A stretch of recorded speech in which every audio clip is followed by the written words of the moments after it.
সকাল ৭টা বাজতেই যাত্রী ঠাসা মেট্রো রেলের আগারগাঁও স্টেশন। প্রস্তুত মেট্রো রেল কর্মীরাও শৃঙ্খলা মেনে একে একে নিজ গন্তব্যের উদ্দেশ্যে টিকিট কাটেন যাত্রীরা। কেউ কাটেন প্রচলিত পদ্ধতিতে, আবার কেউ টিকিট কেনেন স্বয়ংক্রিয় মেশিন থেকে। সকাল ৮টা বাজতেই হুইসেল বাজিয়ে প্ল্যাটফর্মে হাজির মেট্রো। গেট খুলতেই দ্রুত যানে উঠে পড়েন যাত্রীরা। এরপর গন্তব্যের উদ্দেশ্যে ছুটে চলা।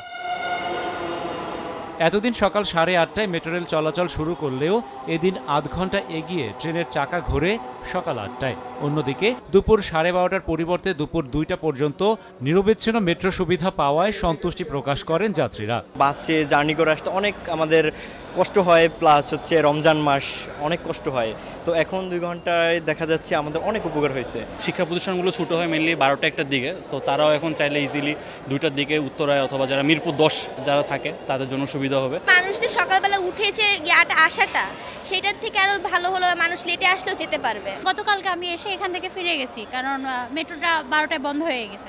2টায় হওয়াতে আমাদের স্টুডেন্টদের বিশেষ করে খুব উপকার হয়েছে। নগদ পেমেন্টে পাচ্ছেন কোটি টাকার BMW, ঘন্টায় ঘন্টায় 100% ক্যাশব্যাক।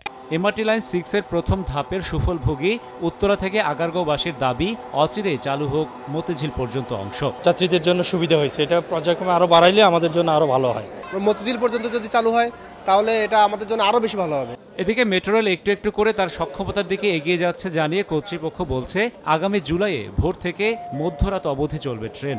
যখন জুন মাসটার একদম শেষ পর্যায়ে চলে আসব, তখন কিন্তু প্রতিদিন মানুষ সকাল থেকে মধ্যরাত পর্যন্ত এমআরটিতে চলাচল করতে পারবে। গত বছরের 28 ডিসেম্বর প্রধানমন্ত্রী শেখ হাসিনার উদ্বোধনের পর 29 ডিসেম্বর থেকে জনসাধারণের জন্য উন্মুক্ত হয় স্বপ্নবাহন মেট্রো রেল। রাশেদ বাপ্পি, সময় সংবাদ, ঢাকা।